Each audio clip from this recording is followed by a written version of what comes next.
Welcome to Off Topic. What's up, Brad? How are you? Not much, Andrew. I'm a little pensive. It's election night in this country, which we're not going to get into politics. But hey, we could say that we're a little pensive because it's night before election night. We're It's election night eve. yeah, election night eve. So you're Well, we actually had another episode that was going to go up before this. We had a great guest on with some technical issues. yeah. I'm going to try to fix it again, like the other one. So hopefully that'll be up. It just So, might take a little while. So yeah. sorry, no episode end of last week. We're recording beginning of the following week. Yeah. Anyway, we did end up with some project updates because that last episode actually got pushed a few days out because you were having two of your cars shipped out west. I think you posted about this on Instagram. Oh yeah, for sure. Um, So the project update begins with Project Car down date. no, it's an update. The project car update section begins with Okay. we're shipping the 78 Colt, the blue car, and the flat body Starion, the white 84, from Massachusetts to Phoenix via a transport company on an open truck. So that was all going well. I got some really good quotes. I got a really good deal on shipping two cars. Cost not much more than shipping one car normally, so that was excellent. Um, got everything all set. Everything was ready to go. Get the phone call. What was it, last Monday night or Tuesday night? Tuesday night. Get the phone call that the car is going to be shipped on Wednesday and that he wants to meet up in the morning in Massachusetts to load them on the trailer. So obviously I'm in Phoenix, but thankfully Andrew is in Massachusetts and my father is in Massachusetts. So the plan was for them to drive up the two cars to a meeting point because they can't really load cars. Well, they can load cars, but they can't get the 18 wheeler down my parents' street because it's a dead end, narrow road, and he'd have to back down the street to get out I of think it. you'd high center on the hill. Yeah, he might even high center at the top of the hill because it's a pretty big breakover angle on those low boy, car haulers. But regardless, they wanted to meet in a big parking lot down the street. So anybody familiar with Salem knows where the Target, Market Basket, Shaw's, Route 107, Highland Ave Plaza is, which is a pretty big open area, especially first thing in the morning. So he was going to meet them up there. So the night before, you decided that you were going to drive. Thankfully, you decided you were going to drive the Blue Colt from your house where it was being stored to my father's house, so that you could just do two quick trips in the morning with the two cars. Well, that weekend I knew it was going to be picked up, and I was like, I should start this car on a Saturday, but I just got busy. I'm still doing like little finishing touches on the kitchen, among other stuff. And the very last, I believe we talked about this, the very last podcast that you recorded at my house when you were here visiting, you went out to leave at like midnight and the Colt wouldn't start. Correct. And I had swapped it with a starter motor that you had sitting around off of some other Colt engine. It was questionable. It looked as bad as the starter I pulled out, but it turned over when we hit it with the jump pack before I put it in. So I was like, whatever, throw it in. Yeah, should be fine. No big deal. Only took me like an hour. It wasn't a big deal. I first went to start at that time and it was like, nope. And then it clicked over. I was like, all right, maybe it was a little sticky. We'll let it ride. And then I think you said it didn't want to start a couple times. Yeah, a couple times I got in the car because I drove it the next day, and it kind of made a weird noise when it started, but it started. So Yeah. it was whatever. It was a thing. So anyway, so the night before the cars are being shipped at It's been sitting in my yard yeah since you left. at like 3 o'clock on that Tuesday, Yeah. Andrew decides he's got to move the car. Well, he goes to start it, and the starter just doesn't do anything. So Yeah. I checked the oh voltage of the battery just to make sure. Put a block of wood in there, hit it. I was like, maybe we'll get lucky. Clean the battery terminals, make sure they were good because the battery had plenty of voltage. Nothing. yeah, we got nowhere fast. So we started scrambling. I knew we had a G54 Starion motor lying around, complete with a starter. So we cross-referenced that, and that was not the same part number, so that wouldn't work.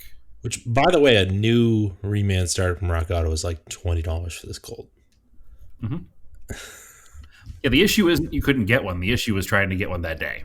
Yeah, So I searched every parts source, like Advanced Auto Parts and O'Reilly's and Pep Boys, and surprise, surprise, none of them carry starters for 1978 Dodge I Ram. know. I can't believe it. Come on.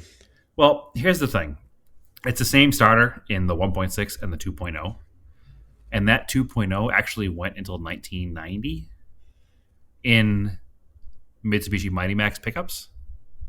So I thought there was an outside chance that they might have one because those trucks are still, while not common, they're not rare either. They're still around. Mhm. You'll still see them from time to time, but they didn't have one regardless. So I was looking online. I could get one Amazon delivered the next day, but it wouldn't be until later in the day, and the truck was coming at what, like 7:30 in the morning. Yeah. So it wasn't going to work. um, so we put on like our our brains together, and then I remembered that there were two more Colts at my parents' house. So being a garbage man paid off.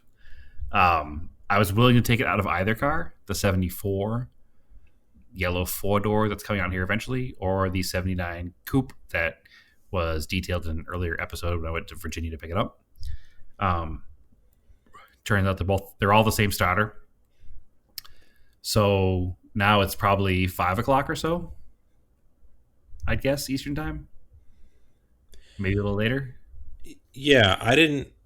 Yeah, it was about 5 o'clock. It was just starting to get dark. I didn't realize that. I forgot they were both automatics. Yeah, which wouldn't be a big deal, you wouldn't think. But apparently the shift lever was in the way, right? Yeah, it was annoyingly in the way.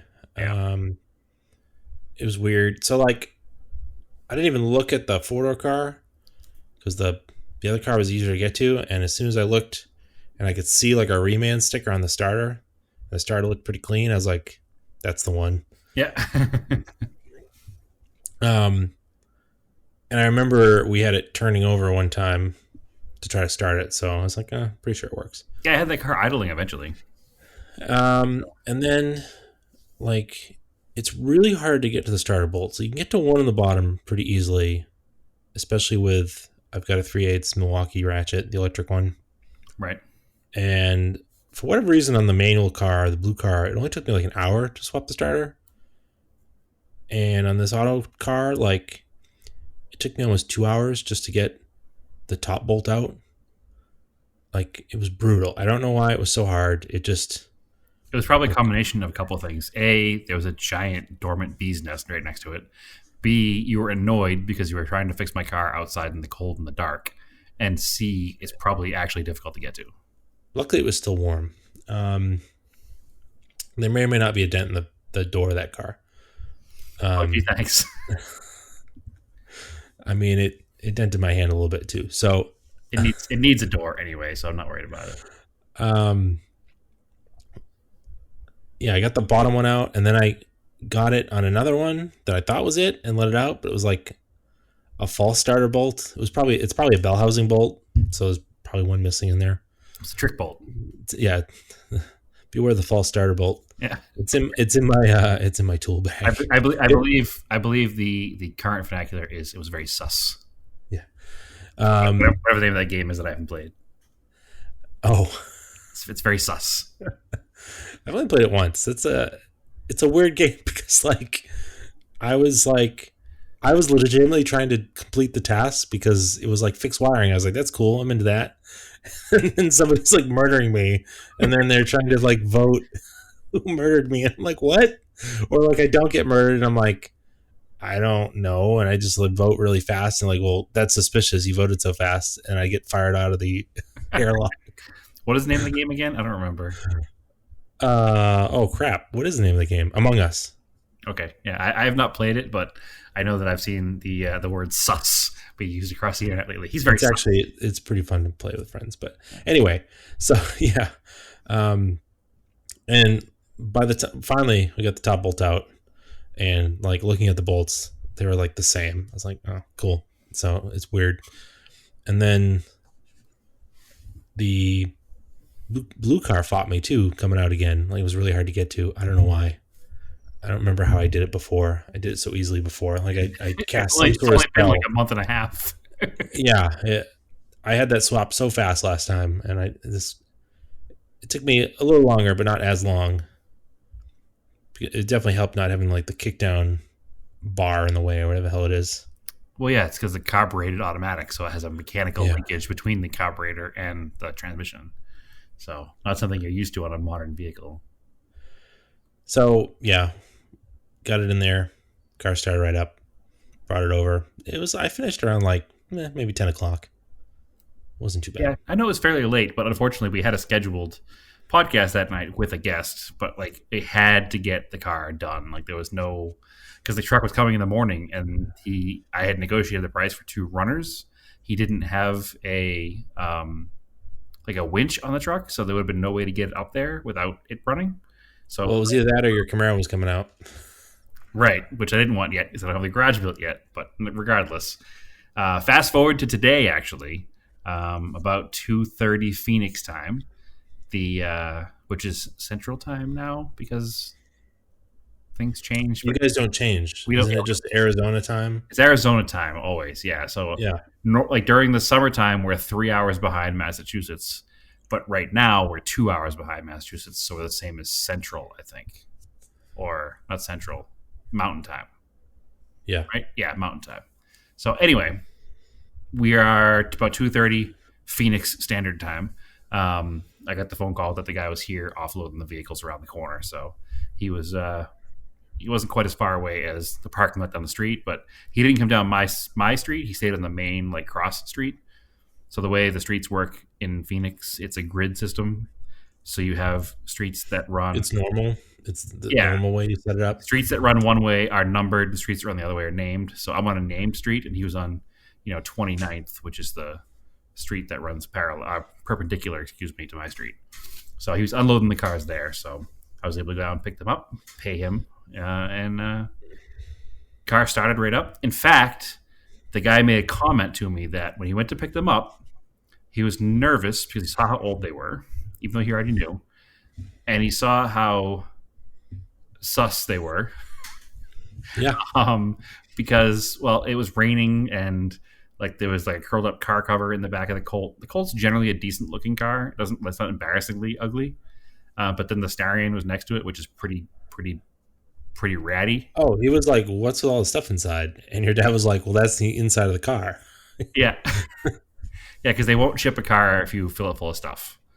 But I was like, no, it's all the interior parts, so it's fine. That had already been discussed, but that's okay. Um, he's like, yeah, I was nervous because it's not easy loading old cars. He's like, no traction control, no ABS. The metal on the truck is all like bare unpainted metal bars to drive on. He said, and it probably, I don't know if it used to be this difficult back in the day, but it's really difficult to drive old cars in these trucks when they're wet. And it was raining the day he picked the cars up because, Massachusetts, it's always raining. So he It said, actually hadn't for a long time. Just like that day, it started yeah, raining. he said he appreciated the Starion was on snow tires because they had really good traction going up his ramps. And he said that he was very nervous about them, but he is absolutely shocked at how well they both run. He's like, both these cars don't look like they should just start on the first try every time. And I never had a problem starting them because he had to move them, I guess, once while he was out and about too. He's like, yeah, they're great. I don't have any issue with this. He's like, I was so nervous about it, but it made it easy. So I told him the short version of the starter story, and he laughed a little bit. And he's like, well, yeah, I would not have taken it. So it worked out well. So I guess the Colt got a few comments from other truck drivers along the way. So I don't think the Starion did, or if he did, they weren't good enough for him to tell me. So, but people enjoyed the Colt. So the cars are here. The Colt has never been as dirty as it is because he drove through weather on the way here, and the car is just brown. Like it's absolutely disgusting. And it was under the Starion on the truck, so it's also covered in oil from the Starion leaking out of the front. So There you go. it's I was actually happy to see it was on top of my own car because I didn't want it to leak on somebody else's car. So, but yeah, the cars are here. They're both brown and black and stained, and I actually got to probably clean them when we're done recording tonight because I would like to have them not that dirty, or at least the Colt. And the Colt does start very well, but it doesn't run very well long term. It needs a tune up. So I actually prepared ahead of time, and I have new cap rotor plugs, um, oil filter, and I'm going to do a valve adjustment on that car, and hopefully that combination of things could just be a good tune up for it. Because I did tune up when I first got the car, but that was what, 6 years ago now, Andrew? 5 years ago? Yeah, It was yeah, a while you've had ago. that for a while. Yeah, it was a while ago. So I've probably put 5 or 10,000 miles on it, and God knows how many starting and stoppings and elevation change, and there's all kinds of things that have happened to the car while I've had it. So it'll be good to do a quick tune up on it just so I can enjoy it as is for a while I gather parts to build that to a hot rod that I've always wanted it to be. Mm-hmm. So, but it's here. That it is. Project car updates number 2. Yep. Um, well, this is kind of a life update. I cleaned and decorated and organized the garage. Ooh. Yeah. So since we moved in here, obviously we moved in here like 6 months ago, the garage has kind of been a staging area.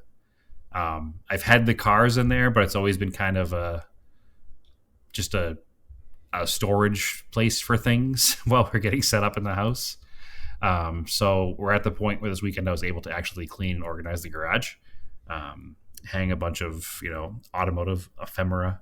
Had some cool old posters that I'd always wanted to hang and hadn't had a chance yet, so they kind of finally have a home on the wall of my garage here. Um, Naomi's son Jordan hooked me up with a toolbox that he actually took the bottom jar and hand painted auto off topic across. It's kind of cool. Um, That's cool. it fits perfectly in like the little like storage room in the back of the garage. Like it slid right in, like millimeters on either side, with the handles on. I could take the handles off if I had to, but it's just it fit in there pretty much perfectly. And Naomi, being the contractor's daughter that she is, went to town and built some shelves in that room over it. And then we put up some fluorescent lighting in that room and some LED lighting on the bottom of the shelves. So we turned the lights on. It's nice and bright back there. So it's very like inviting and nice. And organized tools in the toolbox. Got everything all going. So it's pretty nice in there now. It's a nice little working area. So I can store cars in it. I'm not working, and I can pull a car out, and I can easily work on a car in the garage now. So that's a huge bonus to have. I mean, you don't really need to work inside here in Phoenix because it's always sunny outside. But it's nice to have that project space where if you take a car apart in a million pieces, it's not actually sitting in the driveway. It could just be in the garage until you're done with it. So it timed out well because I obviously broke. I think, did I talk about breaking the Eclipse yet? I must have. Yes. So the service cylinder on the Eclipse let go. Andrew guessed it right on the first guess that it was the service cylinder, the master cylinder. When I touched it when it was under the car, it like leaked hydraulic fluid or brake fluid all out of it and all down my arm. So we knew the internals of the cylinder had let go. Ordered it, got the car all jacked up, changed it over. It's probably one of the easiest things you can replace in that car. I mean, aside from like an air filter and an oil filter, it's 2 bolts and 1 hard line going into it and a bleeder valve. So there's not much skill involved in doing it once the car is jacked up and easily accessible. So got that swapped over. Had a little help from Naomi bleeding it, and then put it in the ground and actually changed the oil as well because it was due for an oil change. Put it on the ground, and lo and behold, it works now. So it was definitely the service cylinder that let go. So nice and easy repair. It's always good to have an easy repair. It's one of those things. It's kind of like it's almost like a confidence booster when you fix something on the first try and it works. Mm-hmm. So that was good. It worked. Took it for a quick ride. Went out to the local taco spot and picked up some tacos for dinner after finishing it, and it was a good little victory lap. How do you get rid of used oil, Andrew? We bottled up because you buy it in the 5-liter jugs, right? 5-quart jugs. Yep. Drain it back into those, and We've got a bunch of people we know that have shops that burn it for heat, Hmm. or you can bring it to any auto parts store. They have to take it because they sell it, or a Walmart. So here's the thing. For my Yeah. entire life, I've always taken the drain pan and poured it back into an empty container to return the oil. Hmm. That's how I was taught to do it when I did my first oil change when I was like 14 or 15 years old. Yeah. Always a disaster because you always spill it or make a mess or have to handle it, and it's just gross used motor oil. Um, so I was looking for an empty container here to do that, and Naomi was like, "What are you doing?" I was like, "I need something to put the oil in." She's like, "Why don't you just bring it to the store?" I was like, "Because I have to put it in something." And she's like, "No, you just bring the drain pan to the store." And I was like, "No, you don't. They just take the bottle and they send it to whatever recycling place they send it to." And she's like, "No, you just dump it in the tank at the store." And I was like, "This doesn't sound right." How do you bring an open drain pan? Well, no, I have the one that has like the cap on it, and like the black one that has a little red cap on top. And you open the cap up, you fill it inside. Oh, yeah. Yeah, Those sort of work. no, it works great. Why wouldn't it work? It's so Sometimes simple. those leak, It's don't they? No, it doesn't leak. It's one solid piece of plastic. There's no way for it to leak. All the holes are on the top. I mean, I guess if I tipped it upside down, it's not like hermetically sealed and it would probably leak. But my entire life, I've always transferred out of these pans back into dumb, like, windshield washer bottles and made a disastrous mess every time and never thought I could just bring it back to the store in the drain pan and just have them dump it in their thing in the back. Like, I always made this huge production out of it, and then I'd wind up sitting on, like, 30 quarts of oil at the end of the year in bottles in the garage waiting for the hazardous waste day. Oh, Like, no. See, because we have the lift, we have a one that goes under the lift. So then, yeah, you have to transfer it because you can't bring that giant thing. yeah, you can. 100% you can. It's a pain in the ass because It's it's a less it's of a a pain in the ass than it is draining it out of that into smaller containers. I will never no. again I got transfer pretty it. good at it. It's bringing a 30-quart container. It weighs like 30-40 pounds full of oil. Do it when it's half It's full. you're gonna be like Kevin with the chili trying to get it. Maybe, but I will never again transfer to smaller bottles. It doesn't make any sense. I don't have to have extra oil lying around. I don't need to have extra bottles lying around. I If just you do it every time you change the oil, it's fine. But we have a bigger thing to just hold on to it. That's why we do it that way. But why? Why were you making so much more work for yourself? You're handling it twice now. Just do No, 2 or 3 oil changes and then dump it out. yeah, I just dump it into the 5 liter things. I literally don't make a mess doing it. Like I know how to do it. Well, I don't. Apparently, I'm an idiot because I can't handle this. And my entire life, I've been doing it. I've never gotten good at it. But I was always under the impression that you couldn't just like bring the container to the parts store because they needed to keep the oil and like send it away somewhere. I didn't know they just had a giant tank. They dumped it in out back. I don't know why. It's I just didn't like a know this. repair shop. That's fine, and I get how it works at a repair shop, but I just never in my mind, because when you're taught something is one way, that's how you always just do it. Why would I assume there was a better way? And then there's You like know? Clean Harbors comes and they pump it out. Yeah, that's Those exactly guys what happened. spill it everywhere. But that's fine. They can spill all they want. I didn't spill any in my driveway this way. Like, I did an oil change, and I got a little bit of oil on my hand when I took the plug out. But other than that, there was no touching of oil. It was so much more pleasant than it's ever been. And maybe this is not like a giant, like mind blowing experience for everybody else, but for literally something I've done my entire life, and like after doing oil change, I'm always just like, ugh, now I have this oil. And it's always been a burden to me where I can just put this thing in the back of my car. It's all closed up. It's not going to spill. Walk right in with it. They maybe sign my name on the wall on this little piece of paper to, bring the government into it, obviously, because that's just what you got to do. I mean, realistically, you have no oceans, so you just dump it down the storm drain. Oh yeah, it's fine. It definitely won't make it into any natural water source anywhere, or ruin everything along the way. Came from the ground. Yeah, well, I think somebody recently shared that Popular Mechanics post from like Yeah. like magazine article from 1953. We just dig a hole and cover it in dirt, but come back from where you once came. That's how you make new dinosaurs. You pour oil into the ground. But anyway, it's probably not a giant mind blowing experience for 99.9% of our listeners right now, and they're probably like, Brad, you're an idiot. Why would you not know how to do this?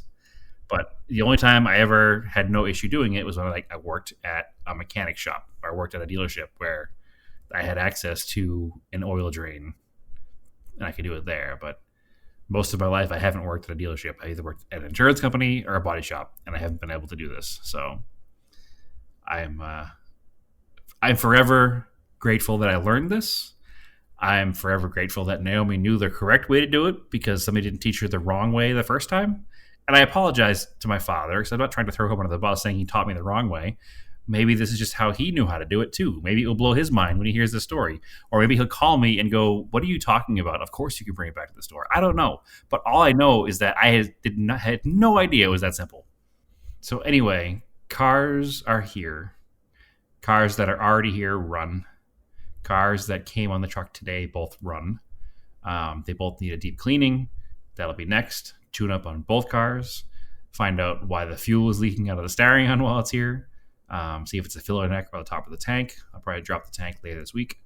But the Colt is first priority just to get it, tuned up, ready to go so I can enjoy it because this entire end of the weekend, this weekend, is supposed to be a high of like 68 here. So that's nice and cool and a nice, Same here. like nice cruising weather for the car. So I'm looking forward to that. So is that all the project car updates you've got? I mean, Sounds like you summed it up. that's a pretty good list for the past week. Yeah. it's a lot of stuff's gone down. The Toyota truck is still here, still waiting on a few things. Oh, I did. I have a neat story, not really a project car update. Everybody complains about Facebook Marketplace. Well, yes and no, right? Well, I got to tell you, I've had the best luck selling things on Facebook Marketplace compared to Craigslist. Oh yeah. Historically. Yeah, I sold things way faster on Facebook Marketplace. Yeah. So like I sold the Raider we talked about. I sold it in like 3 hours from posting it. So I had that trailer that I moved everything across country with. Yep. I paid $750 for that trailer. I paid $100 for the spare tire and wheel, and $50 for the mount. So I was into it for $750 plus $150, so $900. So we used it. I used it once here actually to move the toolbox, as discussed earlier, from Jordan's house, Arizona Jordan's house, to my house, and that was it. And I said, "All right, I'm done with this thing. I don't need it anymore." We paid $750 for it. The reason we did that was it was almost $700 to rent a U-Haul open trailer for cross country, so it just made more sense just to buy one and then resell it later. I said, "All right, I'm going to list this on Facebook Marketplace. I'm going to put it as $750, including spare tire, so that my total out of cost expense is $150, or $200 if somebody negotiates me to $700. I was willing to take. You know what I mean?" So I put it on there Sunday about noontime. It was gone by 3:00. Wow. Dude shows up at my house. He says, "This is the trailer." I'm like, "Yep, this is it." I showed it all to him. I was like, "It has 2 trips on it, one of which was 3,200 miles, but it's legitimately only 2 trips on the trailer." He goes, "Cool." He goes, "I've been looking for one. The only one in stock locally, because it's a Tractor Supply trailer." He goes, "It's a 4-hour round trip. I don't want to go get it." He goes, "Here's $780 for your time." So in the most bizarre negotiating tactic I've ever heard, he just gave me an extra $30. Yeah, I mean, he probably got all his money out of the ATM. It's in 20s. Okay, so why didn't he give me $760? He liked you. I don't know. Yeah, I don't know, but it was neat, and I'm certain. Hey, why not, right? Because that paid for pretty much half the car transport. So, like, it was a no-brainer. So I made the $780 back. The trailer to use from Massachusetts to Arizona costs out of pocket $130. Sorry, $120. So, and I used it twice, and it costs $60 to rent a U-Haul trailer each time. So I basically cost of a local U-Haul rental and got a cross country trip out of it, which would have been a Yeah, $700 rental fee on a trailer. So it worked out very well. oh, it's definitely worth it. I highly recommend it. Also, I didn't technically ever register it, so I never paid sales tax on it either because we bought it in New Hampshire. It's not that it matters because even in Mass, I wouldn't have paid sales tax because I didn't register it. And I never registered here, so I never paid sales tax here. So I literally just broke Oh, what a even plus scammer! 30. Hey, I tried really hard to register it. I didn't try to do it the wrong way. But because of coronavirus, the registries in Mass are so backed up that to get new plates, because Mass doesn't run temp tags, it's a 2-week waiting period to get new plates on something, regardless of what it is, if you don't go from a dealer.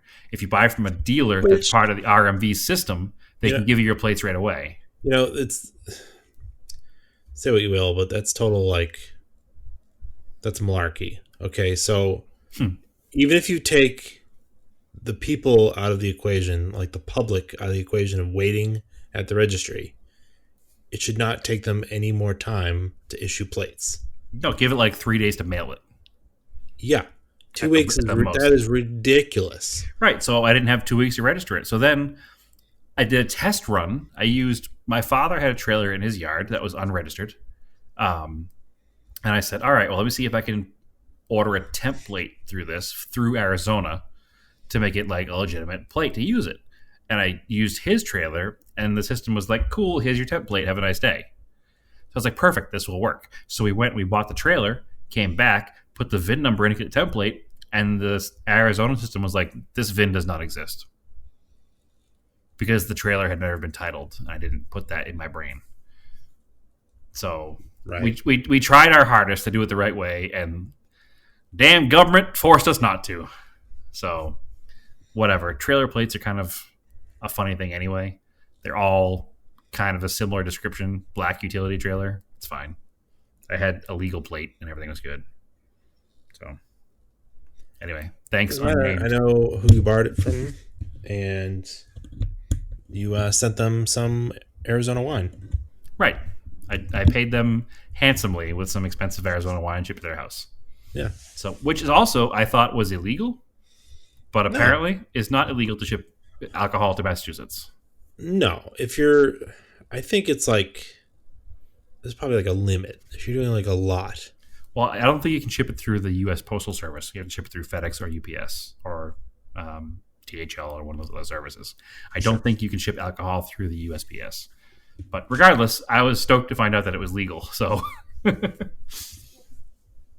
didn't want to complete my questionably legal activities with another illegal activity if I didn't have to. You know what I mean? You're right.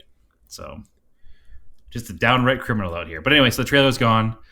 That did two things. A, it paid for half of the car transport almost, and it freed up a spot the size of the Colt because Yeah, there you go. the trailer wasn't small. So now the Colt and the Starion live next to the house until the garage gets built, and you actually cannot see them unless you go outside looking for them. So they are well hidden, which is good because I'm trying to be neighborly and not have a yard full of cars. So anyway, moving on. I What else have do you no got? project updates. Nothing. No, none, zero. Nope. We have some scale project car updates though. It's been a bit. I don't think we can call them project cars because they're pre-built cars. Well, But that's the segment, and that's the name we're sticking with it. we're about to get a little nerdy here on scale stuff. Sorry, guys, but hey, enough people like it, and even if they didn't, I don't care. I enjoy talking about it. Um, I picked up a couple of new, brand spanking new 1/64th scale cars. I picked up some for Andrew as well because they're right up his alley. Um, I was kind of on the fence myself about buying them, but then when I got his in my hand and looked really closely, it was like, yep, I guess I need these too. So there's a new 1/64th scale, like high end, super detailed manufacturer. They go by Pop Race, like POP, and then Race, like race car. I'm not sure much about the history of them. There is some crossover with Tarmac Works. I don't know if they use Tarmac Works factory or if they use their engineers and designers, or I'm not sure because I know Tarmac Works, the company that we've discussed in the past, was actually pushing these vehicles during their prototype stage. But now that they're out, they're pretty slick. They're a true 1/64 scale Volvo 850 T5R station wagons. So that would be, what year would that be, Andrew? 97? Uh, 95 to 97. 95 to 97. So they Yeah. have it in the classic advertising campaign yellow, that pale yellow color. Yeah. So I think it's supposed to be a 95. Okay. And they have the BTCC TWR race car, the baby blue, white, dark blue combination. It's the same livery that Hot Wheels did on their 850R, but Hot Wheels cars are Hot Wheels cars. They give up a lot in the name of being a dollar, and these are the same cost of 25 Hot Wheels cars, but the detail is significantly better, and they look like a very small version of the same thing. I will put some pictures up on the Auto Off Topic page of these because I think they are totally worth it. And anybody who's a Volvo fan that's got a couple of bucks in their pocket should think about picking them up, because they do look good on the shelf and they are perfectly scaled. They're surprisingly hefty. They're not like resin or anything. They are die cast. Oh, they are. Oh yeah, yep. They're really high quality, and I'm super excited about them. They go outside my normal collecting sphere of mostly Mitsubishi stuff, but they're super cool. Which led me to their website, which is poprace.jp, and see what else that they have. And up our kind of stuff that we would be into. They have some more modern race cars that are neat, Audi R8 Le Mans cars and stuff like that. But they also just released an ST185 Celica GT4 in both street trim and in Juha Kankunen. Is that how you say that WRC driver's name? Kankunen?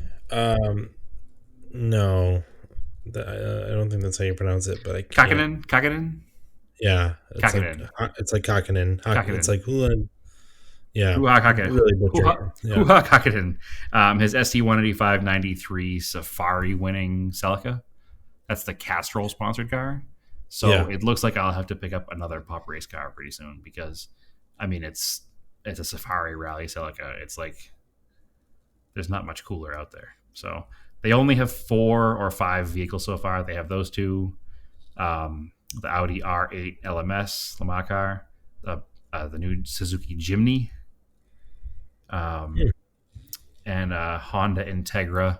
So the Japanese market of the Acura Integra, the DC, is that DC5, the Type R one? Yes. Or the 99? Yeah, DC5. So, like I said, I think there's some crossover with the Tarmac Works brand, because it's a very similar company. But they're really cool. If you do want to get them, our friend on Instagram, the Toy Pimp is his name, the _toy_pimp, has them in stock. And he has the most reasonable prices you can get them for. So tell him we sent you, and I'm sure he'll take care of you. So he's my personal dealer of all things diecast. Mm-hmm. Not necessary to actually own, but I want anyway. So as he says, we all help put his kid through college. Yeah. Way back in January, I get email updates from HobbyLink.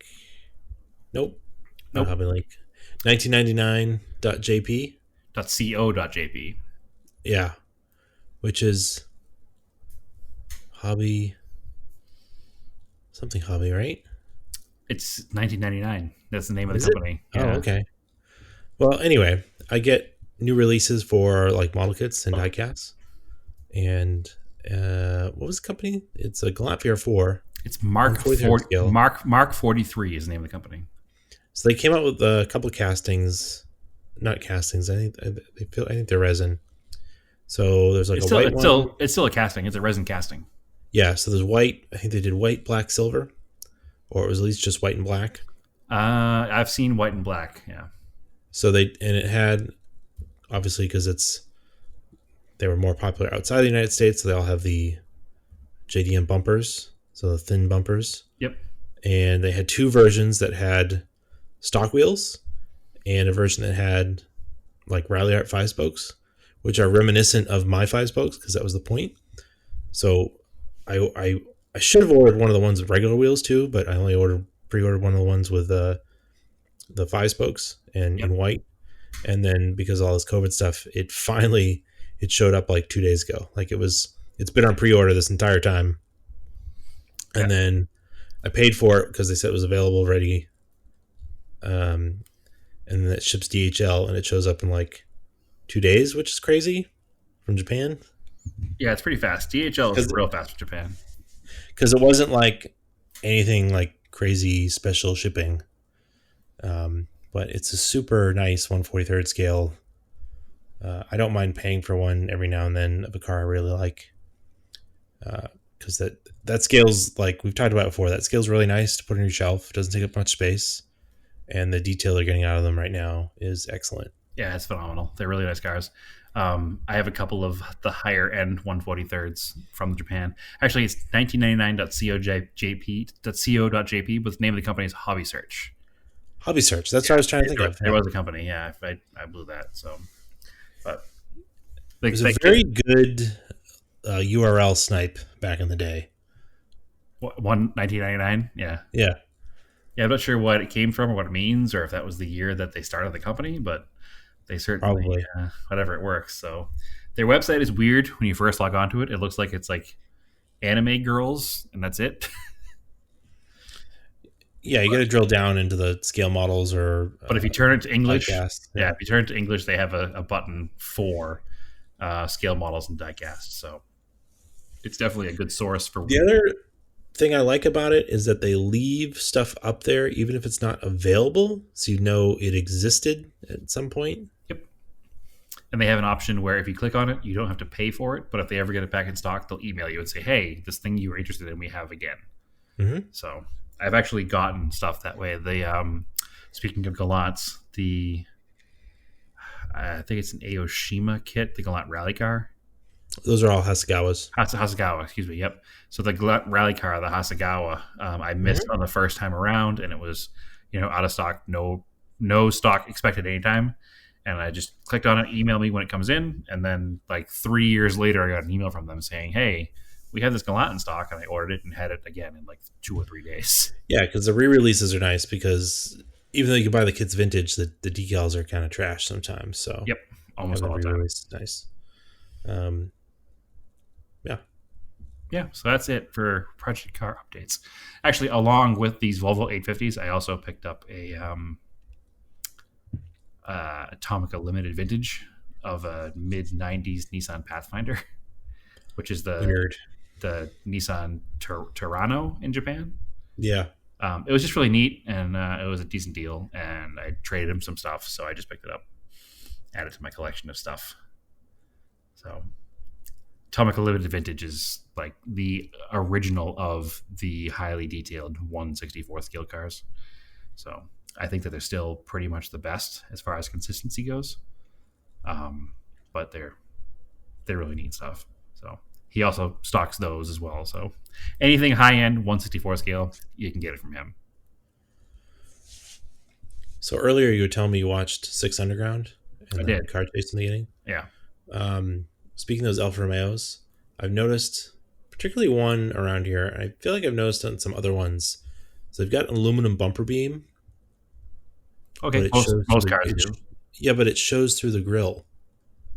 That giant Alfa grill. I can just see the aluminum bumper beam now in it. That means something's missing. There should be something in front of that. So the way cars are designed, you have your plastic outer bumper cover. Right. Then you have a styrofoam core. Right. And then you have your bumper beam. Right. Usually the styrofoam core is black. So you can see the aluminum bumper beam. It means the styrofoam core is not there. So the styrofoam core is essentially your 5 mile an hour bumper. It's your absorber. So like that's like styrofoam core. It's actually called a bumper absorber. So kind of like in the 70s through the 80s, cars had those giant shock absorbers for absorbers. They've gone down to this like thick cell, like high density styrofoam. And generally, if it's exposed, it's black. A lot of cars, you can't see it. It's just white because I don't know if there's a reason for it being white. Is it cheaper? Maybe. I don't know. Probably cheaper to make. Yeah. You don't have to dye it.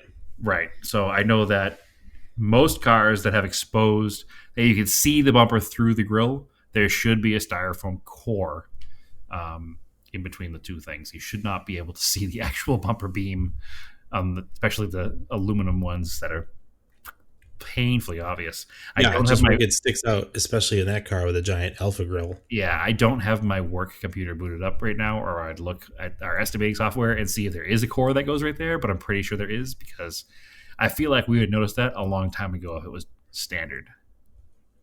Yeah. Yeah, it must just be missing the piece. So I don't know. That just popped in my head when we were talking about that. Yeah, no, it's terrible. It's awful. It means somebody didn't put the car back together right. Yeah. I did see that you went to 4 till 4 again. I did. It was kind of an off event. I went with a friend of the show, Chris Cavalieri, um, Angry Bird GTI on Instagram. He met me down there with his daughter. He's got a 1-year-old daughter, and we kind of stood around, talked for a bit. Didn't really walk around much because there wasn't much there. It was a little overcast that morning. I don't know if that had something to do with it. The theme of the event that week, because they do like a four different like a schedule of 4 different events each month, and the last weekend of the month, the fourth weekend, is usually adventure mobiles. So there was some neat early G wagons, couple early like Land Cruisers, big old early '80s Chevy Suburban, all jacked up on off road tires and winches and that kind of stuff. But it was kind of like it was a little disappointing because it was very similar to like at a normal Cars and Coffee where like this one crew shows up with like all the same vehicle. And there were like 5 Tacomas that kind of parked front and center. Uh, And it was like, oh yay, brand new Tacomas with what's that brand of wheels that they all run? Method wheels and half racks and tents on top. Like that's it's not really in the spirit of the event, I don't think.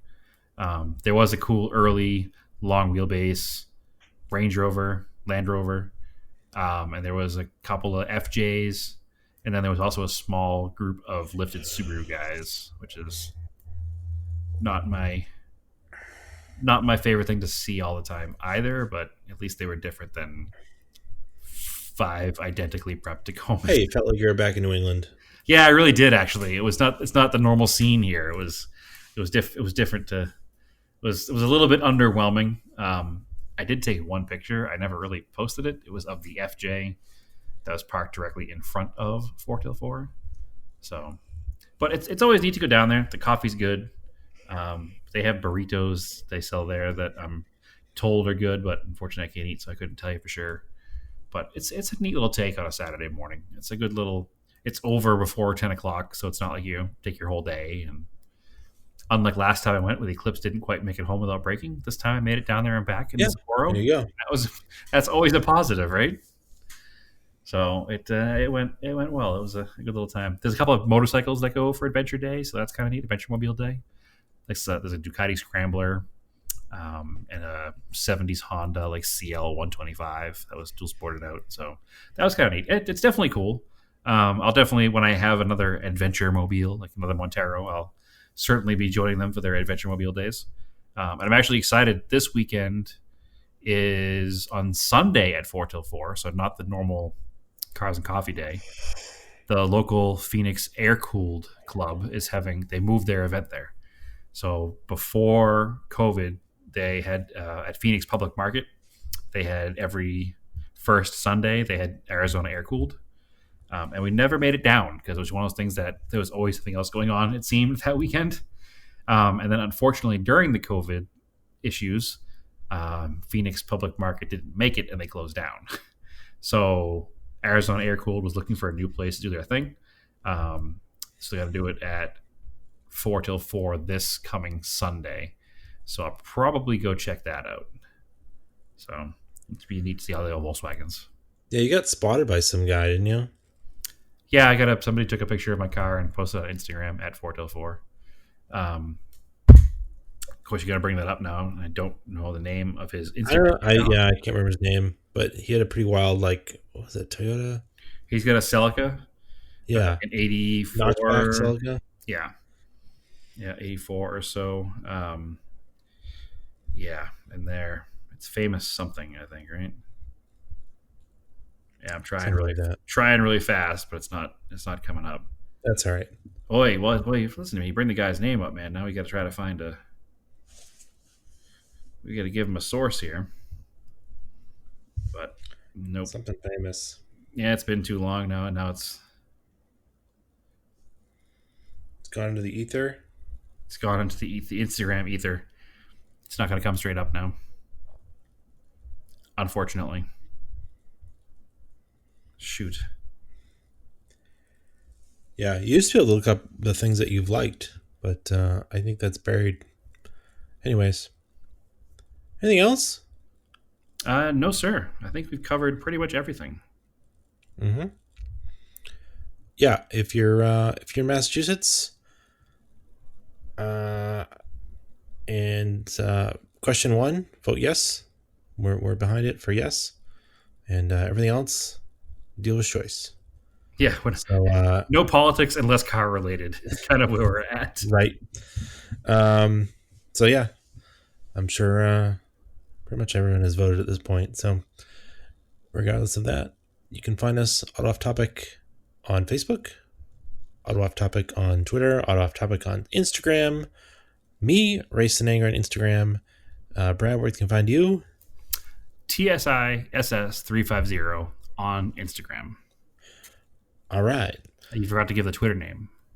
I did. I did give it. I wasn't listening, apparently. No, you weren't. So as always, keep your cars analog and aim for the roses.